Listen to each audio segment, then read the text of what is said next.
The story of Mary Poppins has very close ties with regional Queensland. Author PL Travers was born in Maryborough. The musical has proved an overwhelming success at the Queensland Performing Arts Centre in Brisbane, and audiences have been able to learn about the author at an exhibition there. It was wonderful to learn that the creator of a character as well loved and as well known as Mary Poppins was actually not only an Australian but a Queenslander, born in Maryborough in a bank. Her father was a bank manager.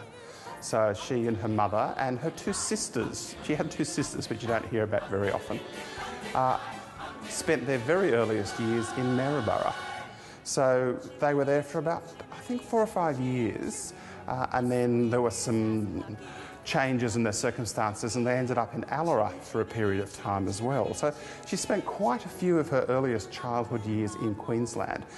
And I think that's reflected in the books. I think the resourcefulness that she needed to develop living in those sort of environments, and particularly when they moved to Allahabad, it was very open. There was a sense of the sky, the stars. I'm sure that had a real influence on the way the stars are so important in the stories. They're a constant element because skies in outback Queensland are just, blazing with them.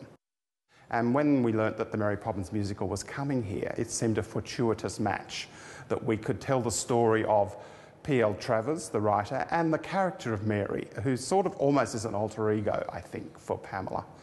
And then to show how the character developed from the book to the film and then eventually into this live musical show.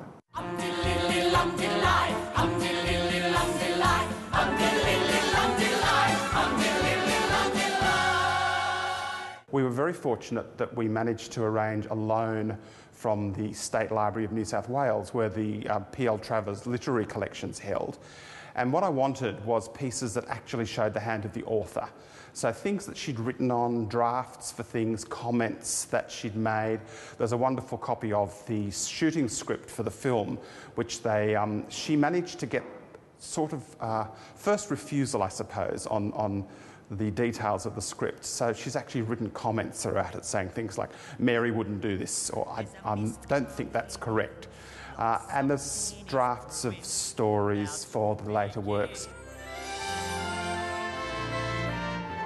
The costumes we've got here are from the Australian production. We're very fortunate in that over the period of 2+ years that the show's been running, inevitably costumes have to be remade. Casts change, costumes get a bit worn sometimes, but they have multiples as well because they get a lot of wear and tear on stage. So we were able to negotiate with the company to borrow some of the extra costumes. For instance, there are 2 costumes here worn by Mrs. Banks, the mother, because the actress playing it in Brisbane is different than the actress playing it in Sydney and in Melbourne. So they had to remake them, so we were fortunate we got to have some of the original costumes. Chim chimney, chim chimney, chim chim chiree. A sweep is as lucky can be. If any children's book survives 2 or 3 generations, I think it's destined to be a long-term classic, and Mary Poppins has certainly done that.